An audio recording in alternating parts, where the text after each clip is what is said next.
حضور نے ایک دفعہ زمین پر نقشہ کھینچا سواء السبیل کا، تنکا لے کر ایک سیدھا خط کھینچا، اور ایک خط وہ ہے جو اس کو کاٹ رہا ہے۔ اس کے بعد پھر آپ نے ایک دائرہ بنایا، سیمی سرکل، وہ جنت ہے، یہ دنیا میں صراط مستقیم یا سواء السبیل ہے، اور درمیان میں جہنم کے اوپر وہ پل صراط ہے۔ قرآن کے راستے پر چلو گے اس لیے کہ وہ پل صراط جہنم کے اوپر ہے۔ وَإِن مِّنكُمْ إِلَّا وَارِدُهَا كَانَ عَلَىٰ رَبِّكَ حَتْمًا مَّقْضِيًّا، وہ اس پل صراط سے ہو کر جنت میں پہنچ جائے گا۔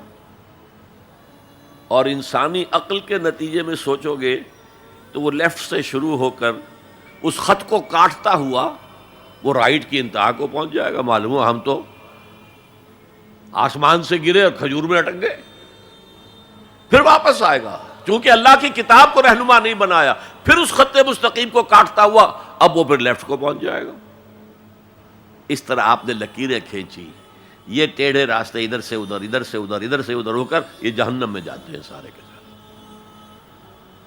دنیا میں نظام عدل اجتماعی اور آخرت میں جنت تک رسائی، یہ صرف اس سواء السبیل، اس صراط مستقیم سے ہے جو قرآن جس کی نشاندہی کر رہا ہے۔ اب میری آخری بات، آج کی دنیا میں قرآن کا سب سے بڑا معجزہ وہ یہ ہے کہ اس کتاب کے ذریعے حضور نے تاریخ انسانی کا عظیم ترین انقلاب برپا کیا۔ اسی کتاب کے ذریعے کیا نا، اتر کر حرا سے سوئے قوم آیا اور نسخہ کیمیا ساتھ لایا۔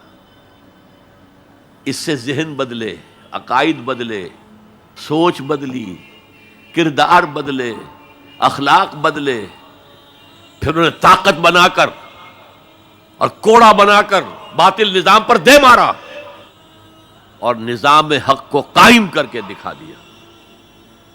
اور یہ سارا عمل قرآن کے گرد گھومتا ہے۔ دعوت دو قرآن کے ذریعے سے۔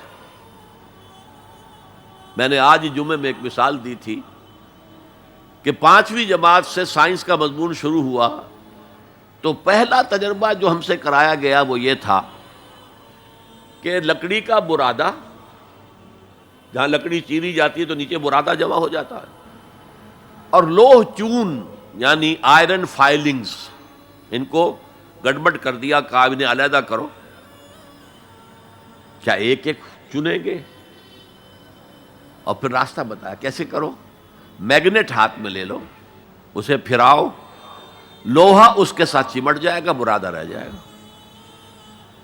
اس معنی میں قرآن وہ میگنیٹ ہے جو سلیم الفطرت انسانوں کو کھینچ لیتا ہے۔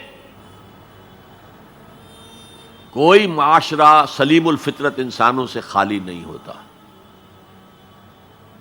حضور پر ایمان لانے سے پہلے بھی ابو بکر نہ کبھی شرک کیا، نہ کبھی زنا کیا۔ حضور کی بعثت سے پہلے حضرت عمر کے بہنوئی کے والد سعید ابن زید کے والد زید ابن عمرو ابن نفیل، انہوں نے بھی کبھی شرک نہیں کیا، کبھی کوئی غلط حرکت نہیں کی، اور کعبے کے پردے کو پکڑ پکڑ کر کہتے تھے اے اللہ میں صرف تیری بندگی کرنا چاہتا ہوں، میں کیسے کروں مجھے معلوم نہیں ہے۔ حضور کی بعثت سے پہلے ان کا انتقال ہو گیا، لیکن باپ کی کیفیت یہ تھی جس سے کہ سعید ابن زید ایمان لائے ہیں اور وہ عشرہ مبشرہ میں شامل ہوئے ہیں، اور ان کے اور ان کی زوجہ فاطمہ بنت خطاب کے ذریعے سے عمر کو ایمان ملا ہے۔ تو یہ سلیم الفطرت لوگوں کو کھینچنے کا ذریعہ ہے۔ پھراؤ اسے، عام کرو، عام کرو، درس قرآن عام کرو، عام کرو، عام کرو، یہ سلیم الفطرت لوگوں کو کھینچ لے گا۔ پھر ان کا تزکیہ کرو، تزکیہ بھی قرآن سے ہوگا۔ تزکیے کے بھی ہم نے نملم کچھ پلوٹائنس نیو پلیٹونزم سے کچھ چیزیں سیکھ لی ہیں، کچھ ہندوؤں کی تپسیائیں سیکھ لی ہیں، لیکن قرآن کو تزکیے کا ذریعہ نہیں بنایا۔ صوفی پشمینہ پوش و حال مست، از نوائے شعلہ قوال مست، در نمی سازد بقرآن محفلش. قرآن سے اس صوفی کی محفل خالی ہے،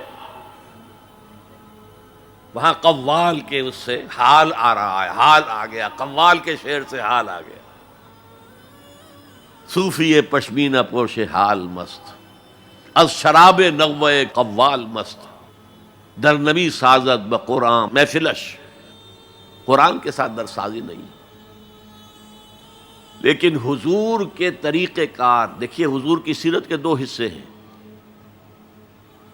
ایک حصہ ہمیں بہت معلوم ہے، غزوہ بدر، غزوہ احد. اولین کتابیں بھی جو لکھی گئی سیرت میں وہ مغازی تھیں، چونکہ یہ لوگوں کے نزدیک اہم چیزیں تھیں، اہم واقعات تھے، مغازی، غزوات. لیکن یہ بدر کے جو 313 آدمی تھے، یہ فراہم کیسے ہوئے تھے؟ کس مارکیٹ سے لائے گئے تھے؟ کس میتھڈالوجی سے انہیں تیار کیا گیا، پختہ کیا گیا، ٹرین کیا گیا؟ یہ ہے غور طلب معاملہ. قرآن نے جہاں وہ بات جو پہلے کہہ چکا ہوں، هو الذی ارسل رسولہ بالہدی ودین الحق لیظہرہ علی الدین کلہ، وہی ہے اللہ جس نے بھیجا اپنے رسول کو صلی اللہ علیہ وسلم الہدا دے کر، قرآن حکیم، اور دین حق دیا ہے، نظام دیا ہے، معتدل نظام دیا، عادلانہ نظام دیا، سسٹم آف سوشل جسٹس دیا، تاکہ اسے غالب کرے، قائم کرے. یہ ہے مقصد بعثت محمدی صلی اللہ علیہ وسلم. باقی کسی نبی کے لیے یہ الفاظ نہیں آئے، نوٹ کر لیجئے. حضور کے لیے 3 مرتبہ آئے، سورہ توبہ میں آیت نمبر 33، سورہ فتح میں آیت نمبر 28، سورہ صف میں آیت نمبر 9، 3 دفعہ یہ الفاظ آئے. نظام کو قائم کر کے دکھاؤ. جس دور کا آغاز آپ سے ہو رہا ہے، اس دور میں اصل اہمیت نظام کی ہوگی. هي الحلقات تحفظني بآيات من القرآن، هي الحلقات تملأني بحب المصطفى العدنان.